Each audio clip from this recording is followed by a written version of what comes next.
Good evening once again, friends. My name is Gerald. I'm here with Innovate Church in Kannapolis. We're here tonight to read our 53rd Psalm. So if this is your first time with us, welcome. If it's your 15th or 20th time, or maybe your 53rd time with us, welcome. We're glad to have you.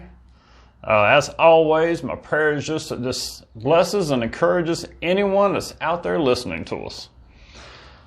So have you heard someone say to you before that people are generally good? You know, that's something that I know I've heard many times, and I want to believe that many times, or most of the time. And I go into most of my relationships thinking that way. When I meet someone, I normally try to believe the best about them. But God's Word has a way of convicting us sometimes. And so tonight I believe is going to be one of those ways, and hopefully you'll understand it and again be encouraged by it no matter what. So tonight's psalm is Psalm 53. It's entitled, "There is None Who Does Good." The fool says in his heart, "There is no God." They are corrupt, doing abominable iniquity. There is none who does good. God looks down from heaven on the children of man to see if there are any who understand, who seek after God.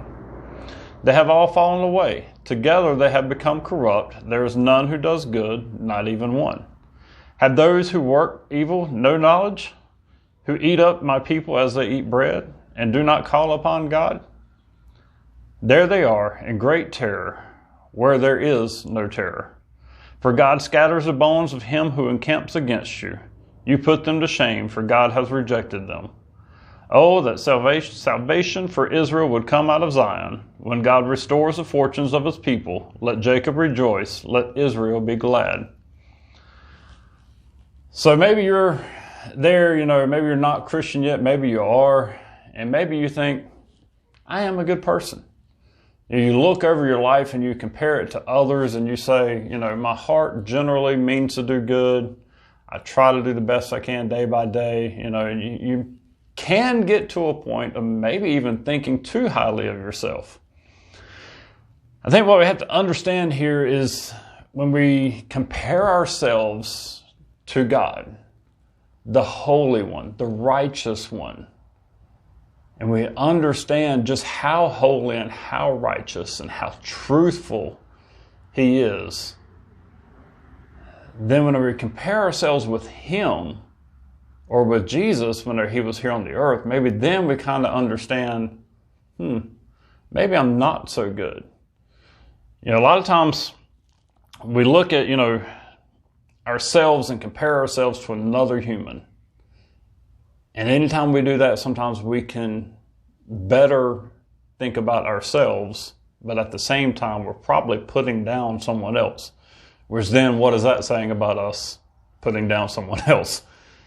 One of the things I do a lot of times whenever I've taught people about the Bible and our understanding of sin and our own personal goodness, if we just look at just the 10 Commandments and compare them and what Jesus says about them, sometimes we can think at first glance, even if we can't quote all 10, we can think at first glance that, I've never murdered anybody. I've never cheated on my spouse. I've never stolen from anybody. But the thing is, whenever Jesus came, he explained these things. And he said, if you've hated another, then you're guilty of murder.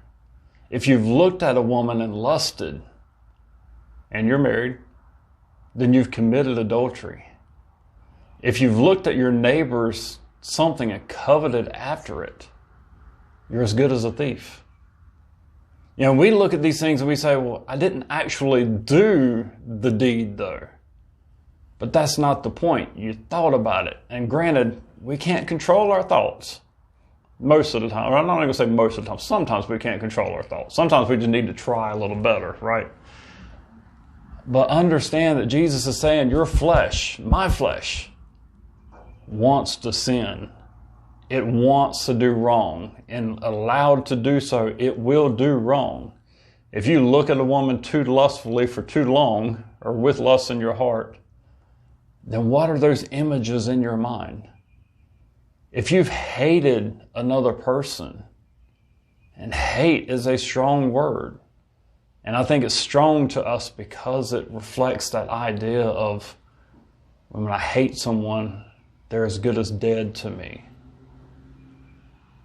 That tells us and shows us that we are not good. Overall, we are not good. Any goodness that flows from us is by God's grace and His work within our lives. The Bible is explicit. Paul says, for all have sinned and fallen short of the glory of God. None of us are righteous. And none of us all the time seek to do God's will or seek God. And because of this, we need God. Because we are sinners, because there's no good within me, I need the goodness that is only provided through the Son, Jesus Christ. And you need Jesus Christ to cleanse you of this sin, and I need Jesus to cleanse me of my sin. And I trust that He's done that. I trust that He took my sins to the cross so that I can have His righteousness cover me in front of Almighty and Holy God. That means when God looks on me, He doesn't see my sinfulness. He doesn't see my hate. He doesn't see what my flesh wants to do. He sees the perfect, living Son, His righteousness that covers me because I trust in His righteousness. I trust in His Son. I trust that His Son bore my sins on that cross that day 2,000 years ago. And all of my faith is in that. That doesn't mean that I do right all the time. That means that I trust that His Son did right. And I love His Son and I trust in His Son. And I want to do all that I can to bring Him glory. So I do try to do good. I try to love always. I try to bring Him glory. And that is the work of the Christian. That is the work of the Christian life. Whenever we have trusted Christ, it is more than just a one-time decision or one-time prayer or confession. It is a day-to-day seeking to glorify Him by how I live, how I love, how I treat others. And so friends, I pray that this, I'm going to say, encourages and blesses as usual, but also if you haven't accepted Christ or you haven't trusted because you think you're good enough to garner God's blessing, then friends, let me tell you, I pray that this word convicts you.